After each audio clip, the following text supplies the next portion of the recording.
Halo semuanya, selamat datang di Podcast Sudirman. Saya Kiara bersama co-host saya Aura. Hai semuanya. Di podcast kali ini kita cuma mau sharing-sharing aja nih. Masih dengan tema kemerdekaan Indonesia dengan hashtag Indonesia Merdeka. Jadi kita bakal ngomongin seputaran Indonesia aja ya. Kali ini kita ngundang tamu-tamu spesial nih. Anak-anak muda penerus generasi Indonesia. Widih. Halo Sobat Podcast Sudirman. Gimana kabar semuanya? Semua udah makan belum? Udah dong, Kak. Dari sekolah mana nih? Kita dari Sekolah Tamaraman National School nih, Kak.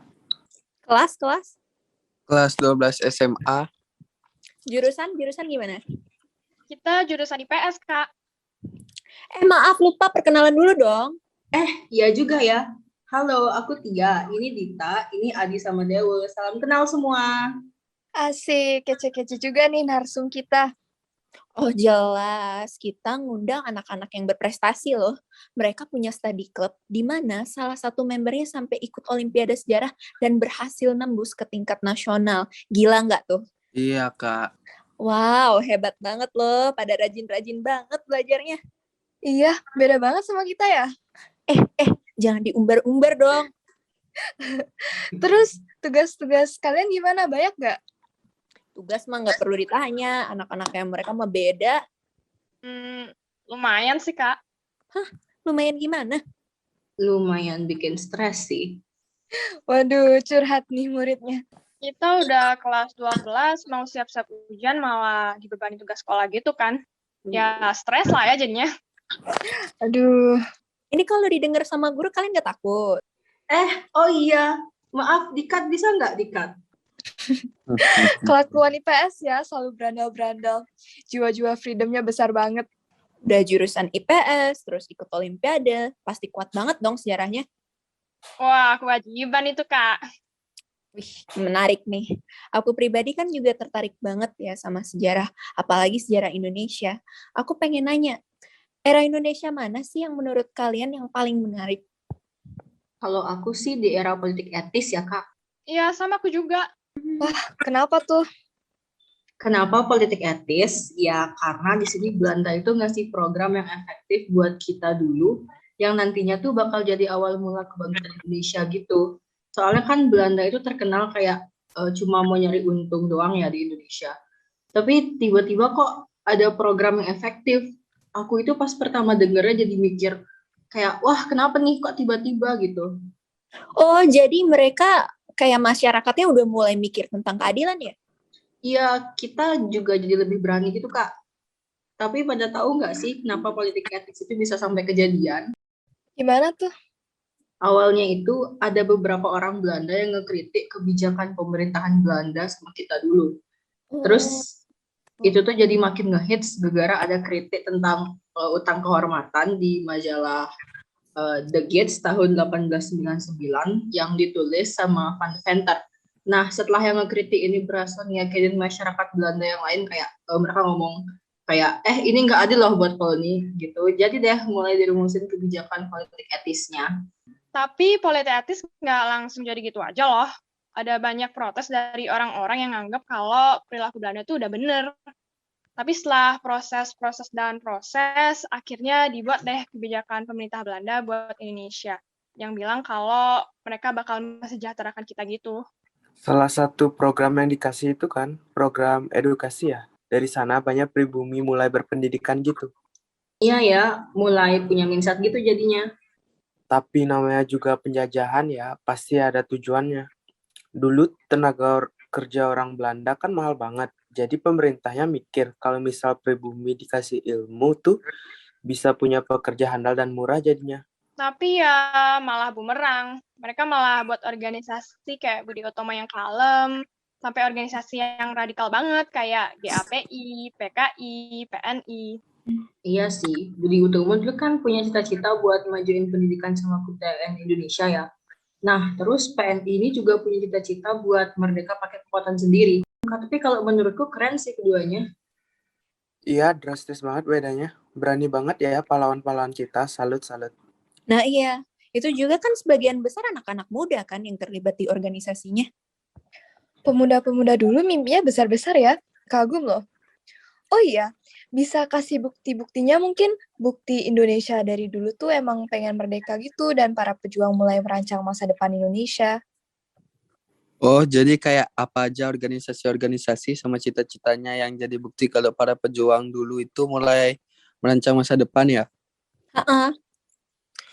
Contoh organisasi Budi Tomo yang pas itu dipimpin sama Dr. Stomo, isinya pergerakan Indonesia yang kaya tadi. Punya cita-cita buat majuin pendidikan sama kebudayaan biar sama kayak yang lain. Nah, ada juga nih PNI yang dipimpin sama Soekarno. Tapi gegara organisasinya radikal banget. Soekarno sampai diculik loh sama Belanda. Ya bisa dibayangin segado apa gitu dulu. Tapi ya ambisi sama mimpi pejuang dulu tuh emang gede banget. Tahu nggak sih pidato Soekarno yang Indonesia menggugat? Gila itu Nggak. Soekarno berani banget. Iya, Iya. gila banget emang. Wah, narsum kita juga nggak kalah gila ya hari ini. Bisa tahu rentetan kejadian. Anak IPS emang nggak salah pilih narsum kita loh, Rah. Widih, iya dong. Nah, tapi kalau kalian pada punya mimpi nggak? Wah, jangan salah, kita juga punya mimpi. Semua orang juga punya mimpi kalau lagi tidur mah. Enggak, seriusan, buktinya aku punya dream board. Isinya apa? Ya, impian-impianku dari segi hobi, finance, edukasi, kesehatan, agama, ramalan hidup gitu. Boleh tahu nggak impian-impiannya apa aja? Oh, kalau aku mau jadi successful entrepreneur di usia muda gitu, Kak. Punya BMW, terus aku juga mau kuliah di ITB. Sama mau selalu ingat biar akunya selalu bersyukur. Mau lihat gak, Kak? Aku ada foto dream board-nya. Boleh, boleh. Ini, Kak. Wow, semoga terwujud ya. Oh ya, jadi ini dipasang di tembok biar bisa dilihat gitu ya? Yes, kayak tujuan ramalan gitu jadinya. Keren loh. Jadi pengen buat juga. Jatuhnya lebih ke impian mandiri ya? Ya, kalau jadi entrepreneur sukses kan juga bantu perekonomian Indonesia. Otomatis bantu negara maju juga dong. Jadi kita sama-sama seneng. Terus kamu ada rencana apa nih biar nanti bisa jadi entrepreneur sukses? Iya kan udah ada rencana atau mungkin lagi jalanin bisnis? Mungkin sekarang. Sekarang nih kita lagi ngejalanin bisnis bareng-bareng gitu, soalnya impian kita punya bisnis sukses bersama. Wah, bisnis apa? Bisnis baju, Kak. Iya Kak, ini contoh bajunya lagi kita pakai. Astaga, bagus banget loh. Baru aku mau nanya, soalnya aku salfok terus, kainnya kelihatan nyaman dipakai gitu. Lucu juga corak batiknya. Bagus deh, aku suka liatnya. Makasih, Kak. Ini kita desain bajunya masing-masing. Totalitas banget ya. Padahal kita podcast nggak ada kameranya loh. Ini termasuk strategi kita tahu Kak. Oh, strategi promosi word of mouth ya. Ya, ketahuan. Ya ketahuan lah. Kita suka nerima endorse jadi paham gituan. Single expert, serem juga ya. Iya, salah banget nih. Tadi udah ada online shopnya belum? Oh, belum. Segera launching. Sekalian promosi. Ditunggu ya. Jangan kemana-mana. Tetap stay tune di podcast Dirman. Bisaan banget ya promosinya ya. Tapi ini kenapa kalian kepikiran buat pakai batik gitu? Kenapa nggak yang lain kayak baju bendera merah putih gitu atau nggak Soekarno gitu? Kita sempet diskusi nih, kira-kira apa ya yang cocok buat mewakili Indonesia zaman dulu dan zaman sekarang. Setelah dipikir-pikir sih, akhirnya kita setuju buat pakai produk batik kita. Kalau dari segi sosiologi nih, asik. Kenapa batik? Karena menurut kita perubahan itu selalu berulang kayak siklus, apalagi di bagian fashion. Batik kan terus berulang dipakai dari zaman dulu sampai sekarang. Apalagi batik kan udah terkenal banget sebagai identitas budaya Indonesia. Dari zaman dulu sampai sekarang, jadi deh kita mutusin batik ini sebagai OOTD kita hari ini. Udah punya rencana mateng loh mereka, pemikiran anak-anak bisnis. Kapan lagi lo lihat anak muda kompak kayak gini? Ayo dong remaja-remaja lainnya, ditunggu nih kompakannya. Tapi selain desain batik, kalian ada mau bikin ide lain? Ada Kak. Kita mau launching kemeja proklamasi, jadi desainnya itu ada teks proklamasi yang bakal kita tambah pakai gambar Soekarno. Boleh deh, nanti dipromosiin aja ya di akhir. Oke Kak.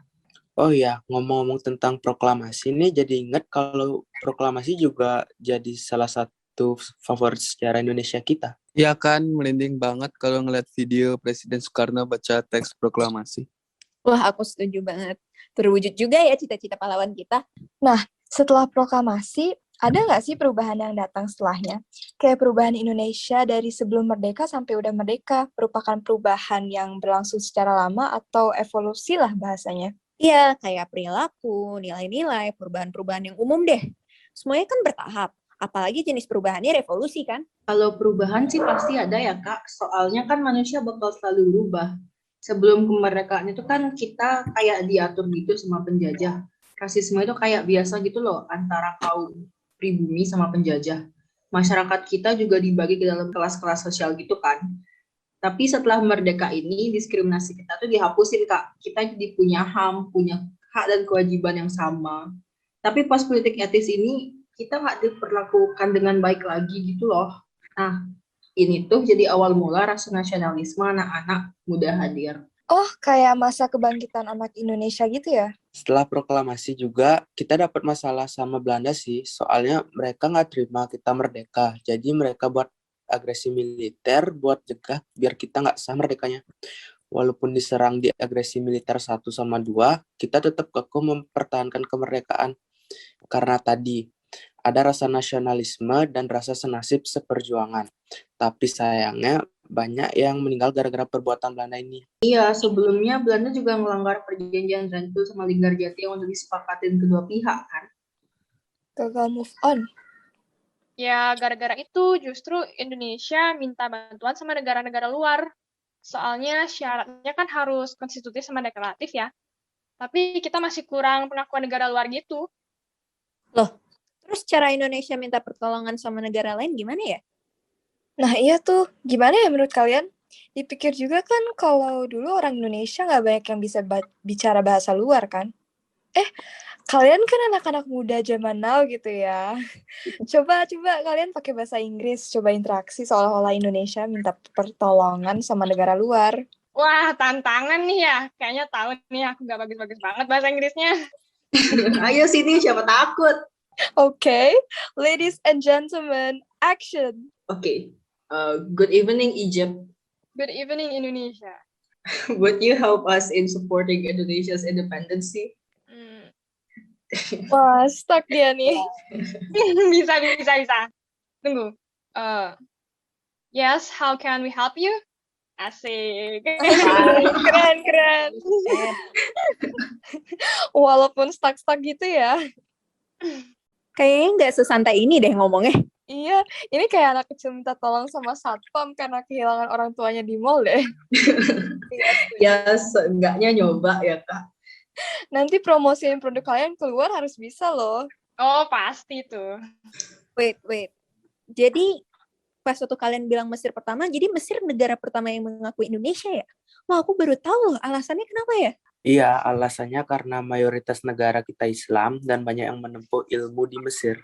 Oh. Kalau selain Mesir ada lagi nggak? Ada Australia karena kita tetanggaan sama mereka. Australia perannya gede banget sih.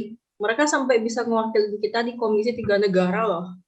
Mereka tuh sampai bisa buat negara Amerika yang kayak wow, itu jadi ikut support kita. Oh iya.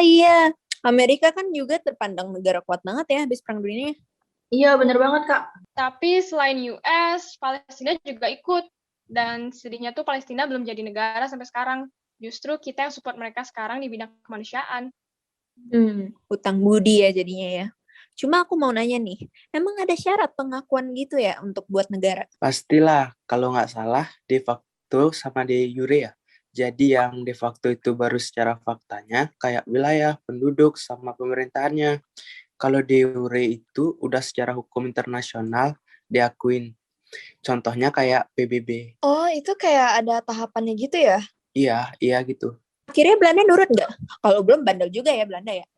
Nah, iya Kak, akhirnya Mesir itu ngakuin kita secara de jure. Mereka tuh ngakuinnya strong banget, kayak udah paten banget gitu kan.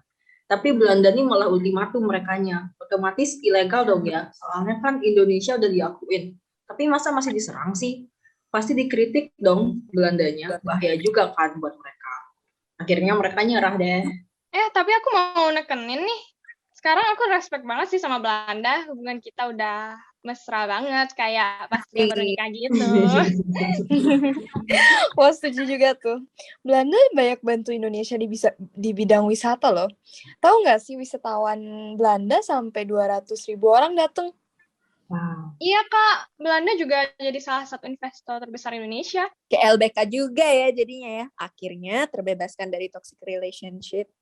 Wah, nggak secepat itu sih. Habis ngurus Belanda, banyak banget masalah-masalah internal. Gila.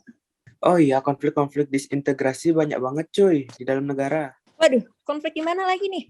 Kayak pemberontakan GS30 PKI, kan mereka pengen banget ngerubah ideologi kita biar jadi ideologi komunis.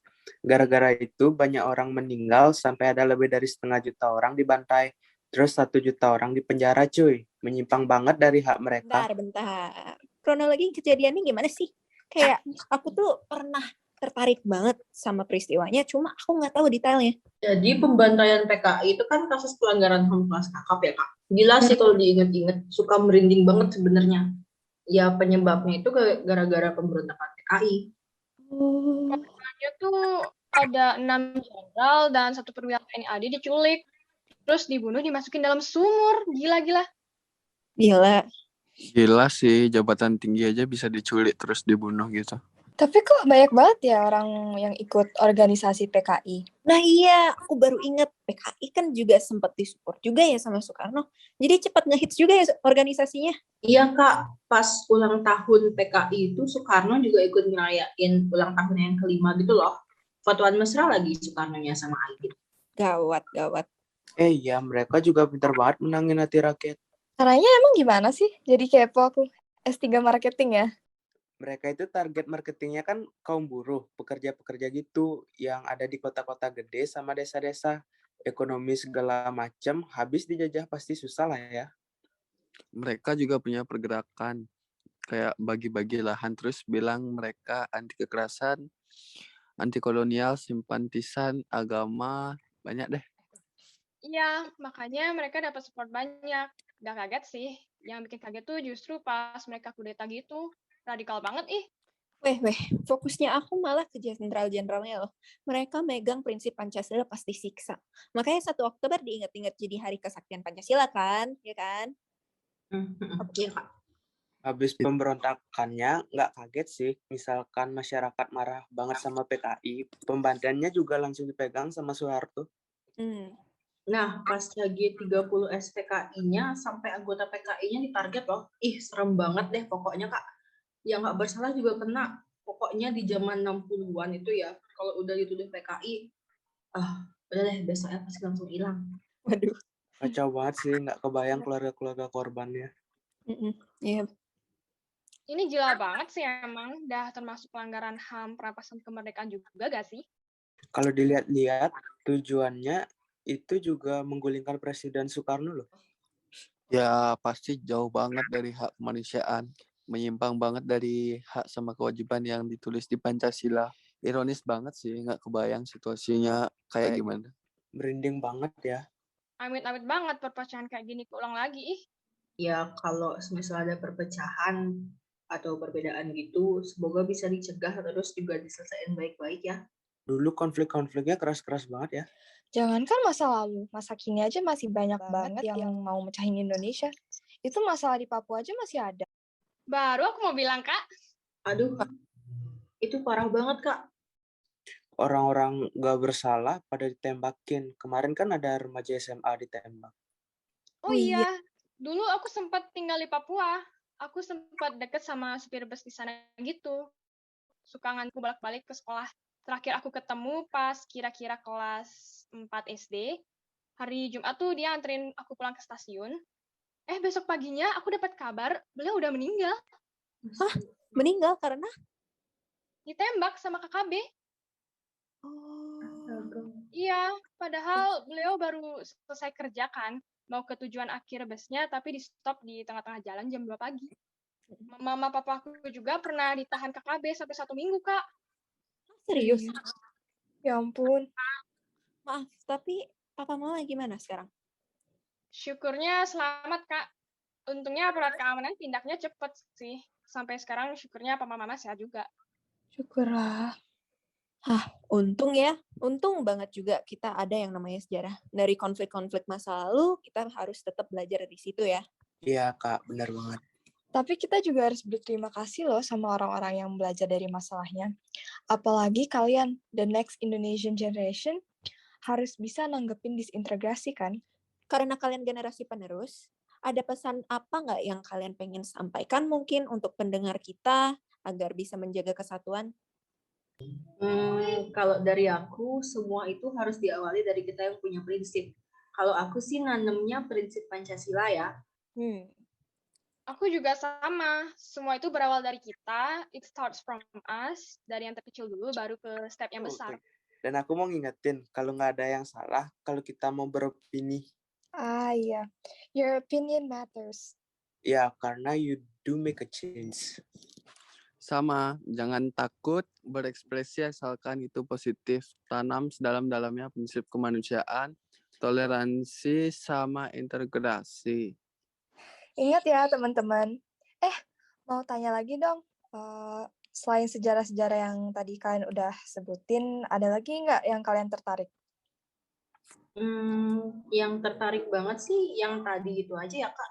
Yah, padahal aku demen banget dengerin kalian ngerumpi. Seru aja gitu. Makasih, Kak. Tapi aku serius. Anak-anak muda kayak kalian itu touch my heart banget. Kalian udah punya mimpi di umur dini, masa depannya terstruktur, jiwa nasionalisnya juga nggak luntur. Setuju aku. Seneng banget ngeliat kekompakan sama fun-nya kalian dari nyeritain sejarah-sejarah tadi. Ngerasain banget generasi selanjutnya pasti bisa bawa Indonesia ke era emasnya. We're in the right hands. Terima kasih, Kak. Kalian juga ya pendengar podcast Sudirman, nggak usah lihat dari segi umur, dimanapun dan kapanpun, kita harus tetap punya rasa nasionalis dan ingat jangan berlebihan. Yap, kita sampai di akhir podcast kita. Ada tambahan dari narsum kece kita? Nggak ada, Kak. Nama sosmed bisnis kalian tadi apa namanya? Iya, @millennial Indonesia, bisa dicek di sosial media mana aja. Stay tune sama launching project kita ya. Oke, itu narasumber kita dari Sekolah Taman Rama. Makasih untuk waktunya dan makasih untuk pendengar udah dengar sampai akhir. Saya Kiara, host podcast Sudirman bersama co-host Aura. Kita pamit. Ciao. Ciao. Bye.